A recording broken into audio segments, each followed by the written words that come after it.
Everybody, welcome back to Agency Tips, Tricks, and Insights. I'm joined by Colin Linggo again from HP Compact and Paramount Days.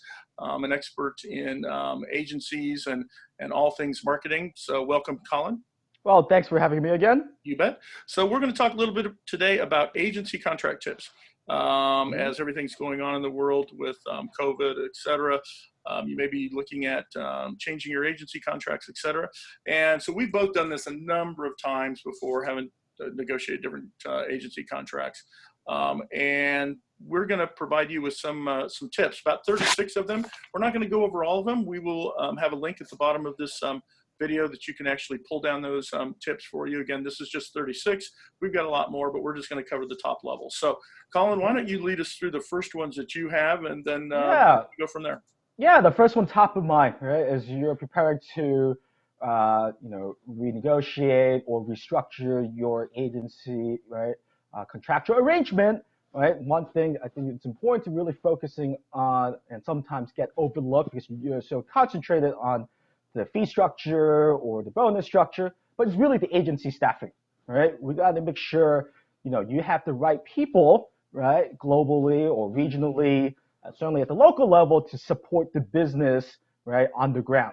So you want to really comb through it in detail, right, with not only your internal constituent, but most importantly, right, people that is heading up the agency operations have the right people in place with the right expertise, right, to help you deliver on your, marketing objectives. So a couple of things to really look at, right? Are the people full-time, or they, only a portion of their time working on your account? Maybe 50 on your business, 50 on others. But these are the questions definitely want to ask, right? And make sure that person, him or her, are not stretched too thin, right? The level, right, that they are. Whether they are a senior, right, a mid-level or junior person, right? These are the things you want to make sure you have on paper and in the contract, and each country's hours, per year, is very different. As we know, like Europe has a lot more holidays versus the U.S. Make sure you really establish, right, between you and the agency, right, on that full-time equivalent annual hours are. That's a good point. Right. So typically in the U.S. it's off my head, it's 2,080, right?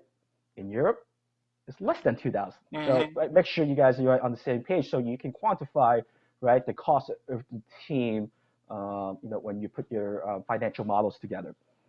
What those hourly rates are, right? Certainly the more senior, right, the more experienced, it's going to be, right, more expensive, right? Make sure you really, come to an agreement, right, with the agency on what those are, so there are no conflicts down the road. And I always advise anyone to really, right, benchmark those numbers. There's a lot of tools, resources available in the marketplace. One thing that comes to mind here in the U.S. is the ANA. They always provide an annual salary guidelines. You can try to match up, right, to the agency staffing, and can really use that, right, as a benchmark to compare, right, when you're negotiating with the agency. You want to make sure you look at, right, the overhead of the agency, right, and what that definition looks like, right? What is covered under the, the overhead? There are, some differences, right, between one company, to the next. So make sure you guys are on the same page there. The other, important point to focus on, right, make sure you guys are also consistent, right, on the especially if if this is a global agreement operating, right, in all parts of the world, right, that you use the common, right, exchange rate either established by your corporate treasury finance team or whatever the central banks exchange rates are. So there's no confusion, right, not only in your reporting, in your financials, because there's going to be some differences based on fluctuation. So it's important to really come to an agreement with your agency and what those exchange rates are. Got it. Okay. I'll run through a few here, and then we'll kind of punt back to Colin a little bit and see what his thoughts are on a few things as well. One of the things that I think you certainly need to take a look at is when you're structuring your agency contract is whether or not the agency is getting some type of a fee back to them from media partners. The challenge with this is, and there's been a big uh, discussion in the marketplace from the 4As and the ANA about whether or not agencies are getting I don't want to call it a kickback, but let's call it a rebate.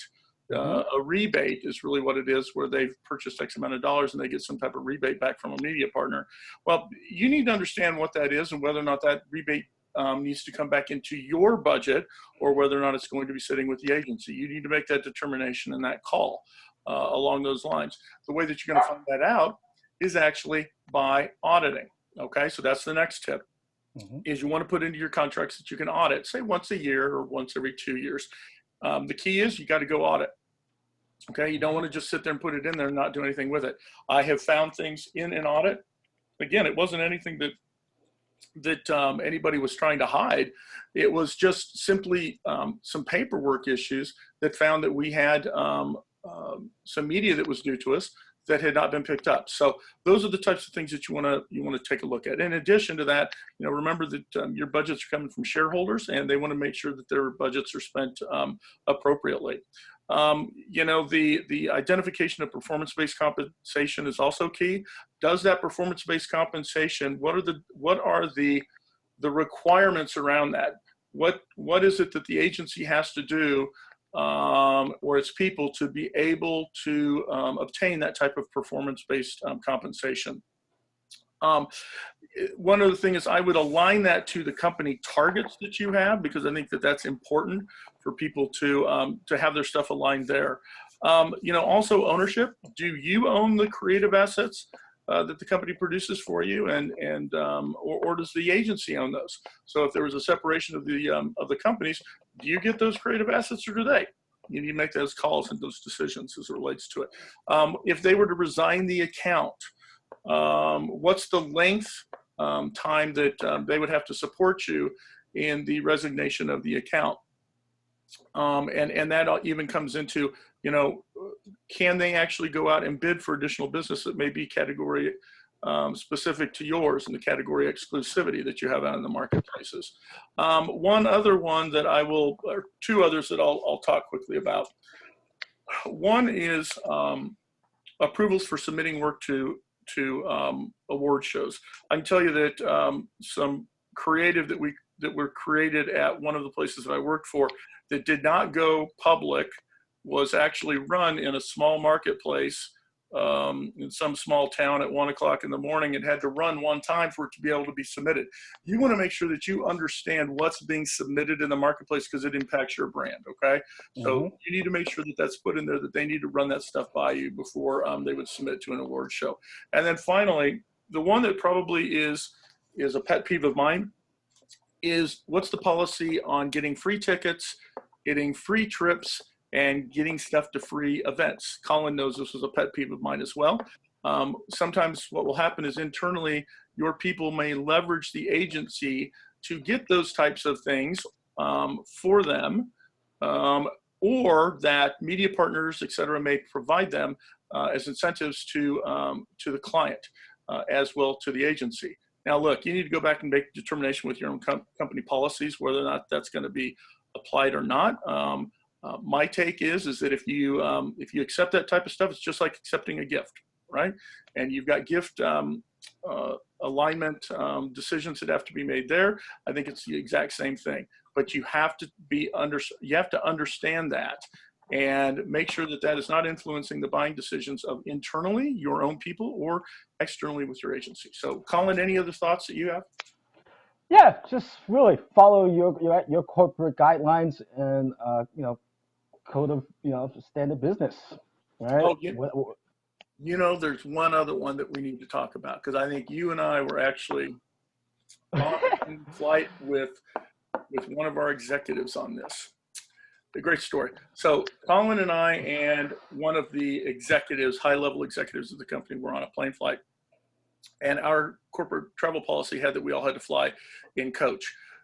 So the three of us get on, and we are in coach, and we have to walk back there in coach. And this was an international flight.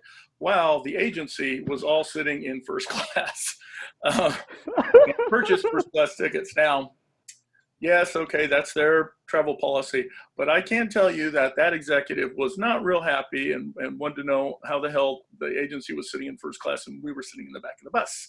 Hmm. Just something to think about as well. Offer it to the executive. Yep, That's my exactly. advice. Just offer it. Exactly. It So won't hurt. anyway, guys, appreciate it. If you like the video, you can go ahead and like it below. We will include a link again to the this content. There's many more tips that are there as well as you can follow me at the below links on YouTube. You can follow me on LinkedIn, et cetera, et cetera. And you can follow me on Twitter as well. So anyway, guys, appreciate your time and efforts. Colin, thank you again for your time and your insights. Yeah, thanks for having me. This was fun. Great, thanks.